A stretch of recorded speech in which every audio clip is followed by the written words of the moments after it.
देखिए, अगले 24 घंटे के अंदर बिहार महागठबंधन में सीट शेयरिंग फाइनल कर लिया जाएगा और 7 अक्टूबर को सीट बंटवारे का ऐलान महागठबंधन कर देगी। कल तेजस्वी यादव के आवास पर महागठबंधन की मैराथन बैठक हुई है और यह बैठक देर रात तक चली है। तेजस्वी यादव ने 1 to 1 करके कांग्रेस और वीआईपी से बातचीत की है। इसके अलावे आज वाम दलों के साथ तेजस्वी यादव जो हैं एक एक करके बातचीत करेंगे और सीट बंटवारे पर अपना फैसला ले लेंगे। तो देखिए, जितने भी सहयोगी दल हैं वो आरजेडी को त्याग करने का सलाह दे रहे हैं कि यानी कि आरजेडी को पिछले विधानसभा चुनाव के मुकाबले कम सीटों पर चुनाव लड़ना चाहिए और आरजेडी भी इस बात को मानने को राजी हो गई है। वहीं सीट बंटवारे का आधार क्या होगा वो भी सामने आ गया है। सीट बंटवारे का आधार 2024 का लोकसभा चुनाव रखा गया है। इसके अलावे 2020 के विधानसभा चुनावों का प्रदर्शन भी ध्यान में रखा जाएगा और इसी फॉर्मूले के तहत बिहार महागठबंधन के अंदर सीट बंटवारा हो रहा है।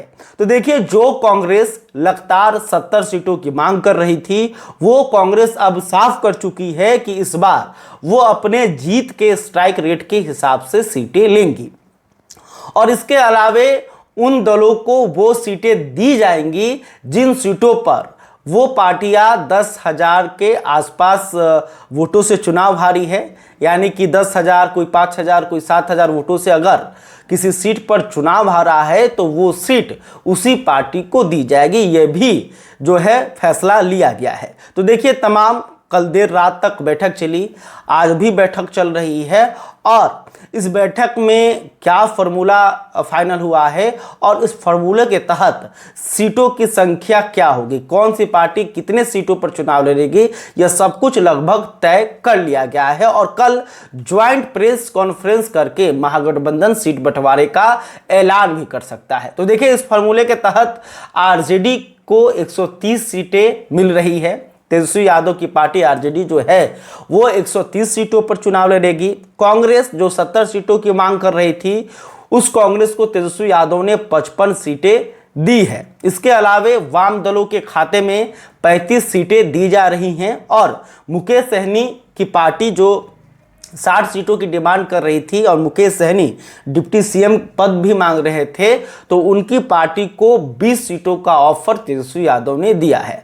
इसके अलावे जेएमएम और राष्ट्रीय लोजपा जो कि पशुपति कुमार पारस की पार्टी है, इन दोनों पार्टियों को आरजेडी अपने कोटे से 5 सीटें देगी। इसके अलावे वाम दलों में सीपीआई को 6 सीटें दी जा रही है, सीपीएम को 4 सीटें दी जा रही हैं और माले को 25 से 27 सीटें दी जा रही हैं। वहीं कांग्रेस अपने कोटे से 5 समाज के नेता आईपी गुप्ता को टिकट देंगे। यह लगभग फाइनल हो चुका है। तो देखिए, बिहार महागठबंधन में लगातार सीट बंटवारे को लेकर बैठक हो रही थी। कोऑर्डिनेशन कमेटी बनाया गया है और कोऑर्डिनेशन कमेटी लगातार जो है एक साथ बैठक कर रहा था। कल जब बैठक हुई तो 6 पार्टियां जो बिहार महागठबंधन में शामिल हैं, 6 ने यह तय किया कि एनडीए के खिलाफ सीधी लड़ाई लड़नी है और इसको लेकर रणनीति तैयार हुई और कहा गया कि देखिए, इस बार हमारे पास पार्टियों की संख्या अधिक है तो इसलिए सभी पार्टियों को कुछ ना कुछ कुर्बानी देनी होगी।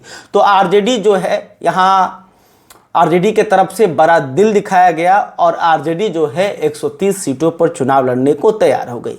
वहीं कांग्रेस ने भी कुर्बानी दी है और कांग्रेस जो है 55 सीटों पर चुनाव लड़ने को तैयार है। इसके अलावे वाम दलों को फायदा हुआ है। वाम दलों को इसलिए फायदा हुआ है कि 2020 के विधानसभा चुनाव में लेफ्ट पार्टियों का चुनाव जीतने का स्ट्राइक रेट काफ़ी अच्छा था। माले का तो सबसे ज़्यादा था, इसलिए माले को इस बार अधिक सीटें दी जा रही है। 25 से 27 सीटें जो है माले को दी जा रही है। इसके अलावे मुकेश सहनी की पार्टी वीआईपी जो है बिहार महागठबंधन में शामिल हुई, क्योंकि 2020 में वीआईपी जो है एनडीए में शामिल थी, तब उन्हें 11 सीटें मिली थी और इस बार जो है बिहार महागठबंधन के अंदर वीआईपी को 20 सीटें दी जा रही है, जो कि काफ़ी अधिक है। और देखिए, 2024 के लोकसभा चुनाव में वीआईपी को 3 सीटें दी गई थी, तो 3 सीटों का अगर आधार मानिए तो एक लोकसभा में 6 विधानसभा की सीटें करीब होती हैं, तो 18 सीटें होती हैं, तो यानी कि 2 अतिरिक्त सीट वीआईपी को आरजेडी यहाँ पर दे रही है। तो देखिए ये लगभग सब कुछ सेट हो गया है और कल कभी भी बिहार महागठबंधन की तरफ से प्रेस कॉन्फ्रेंस बुलाया जा सकता है और सीट बंटवारे का ऐलान किया जा सकता है। तो बड़ी खबर है बिहार महागठबंधन के लिए। और अभी तक देखिए बिहार एनडीए के अंदर सीट बंटवारा नहीं हो पाया है, तो इस मामले में अभी महागठबंधन आगे चल रही है और तेजस्वी यादव जो लगातार इसको लेकर बैठक कर रहे थे, कांग्रेस और वीआईपी लगातार तेजस्वी यादव पर प्रेशर बना रही थी, तो उस प्रेशर के आगे तेजस्वी यादव नहीं झुके हैं और लगभग बेहतर तरीके से बिहार महागठबंधन के अंदर सीटों का बंटवारा हो गया है। खैर अभी तक आपने हमारे चैनल को सब्सक्राइब नहीं किया है तो तुरंत कर लें। इस खबर को लेकर, सीट बंटवारे को लेकर आप क्या सोचते हैं कमेंट करके बताइएगा। वीडियो फेसबुक पर देख रहे हैं तो हमारे पेज को भी लाइक कर लें। बहुत बहुत धन्यवाद।